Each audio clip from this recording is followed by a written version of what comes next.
Hey guys, my name is Jesus Science and I've developed this video with the purpose of our current heroes in mind. Nurses have been working double time right now during this pandemic. So essentially what I want to show every single nurse out there is a little bit of an exercise program that they can start incorporating and making it a habitual use during their off time. What I have found in my research is that plantar fasciitis is a condition that's very common among nurses. Essentially, this condition is due to the occurrence of prolonged weight bearing, and these people, they spend around 12, 16, 18 hours, or sometimes even more, especially during this time, on their feet. A study published in MedSort, which is the journal of the Academy of Medical and Surgical Nurses, have shown how prevalent this condition can be, just based on the fact that in the study it was found that nurses typically during a 12-hour shift were walking around 4 to 5 miles. Okay, if we compare that to the average American population, they're walking double, even sometimes triple the amount of walking everybody else should be essentially doing. Now in this time, that translates to half a mile every single hour of their day. It's a lot of calories, it's a lot of energy, and it's also a lot of stress for your foot.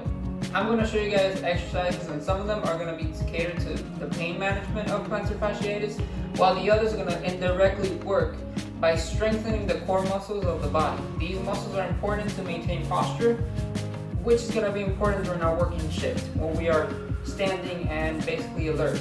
So I hope you guys enjoy, and thank you very much for all you do. So we're going to start with rolling the bottom of the foot with a massage ball. The firmness of the ball will vary per person. The ball will allow you to be very specific, as the ball will apply the pressure to one spot. This small area of pressure targets the small bones and muscles of the midfoot more directly. Use a softer ball if your feet feel sensitive, which would be the case sometimes after a work shift. You can do this standing or sitting. Rolling should be performed slowly, about 1 inch per second, and avoid rolling over the heel, just up to the front of the heel and back. For individuals who have a terrible plantar fasciitis pain, rolling with a softer ball or a softer material, you can even use the foam roller. This softer material will help increase blood flow and help manage the pain.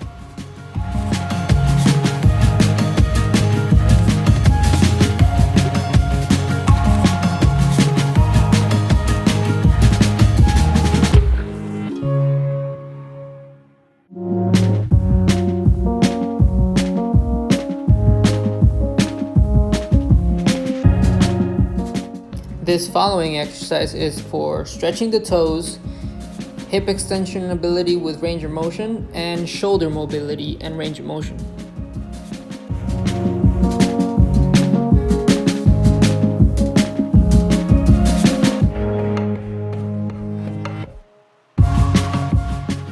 In this part of the exercise, I'm really attempting to stretch out the lats, which are the big back muscles.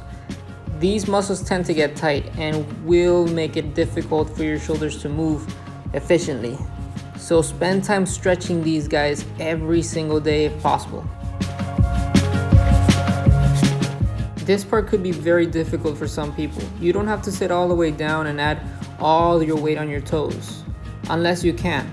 Just simply add some and feel the stretch occur.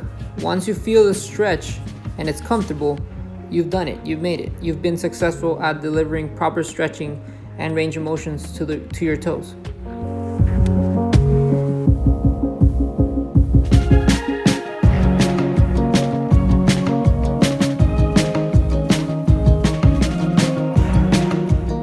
We'll continue working on the core by stabilizing ourselves with a neutral spine at every point during this exercise.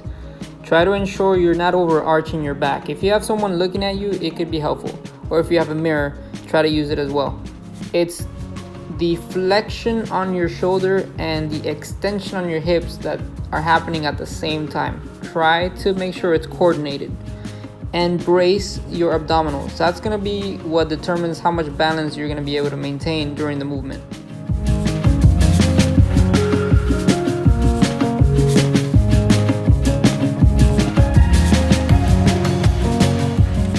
This This next exercise will continue working on the core, but specifically muscles that we require every single day during our walking, where we are talking about the hip extensions and the strength behind that, and as well as the upper back.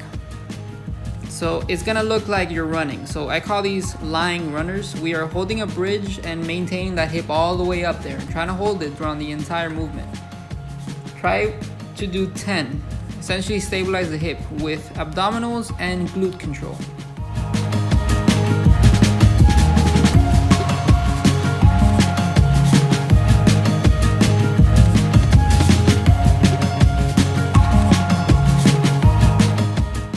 And the last exercise I want to explore with you guys is the side plank torso rotations. Here we're going to work on the obliques a lot. Make sure that the rotation occurs from the core or from the abdominals, okay, from the center of your body. Don't just rotate the arm and try to touch the other hand with it. It needs to come from a very controlled place. Tell those obliques to squeeze and bring that elbow to that hand.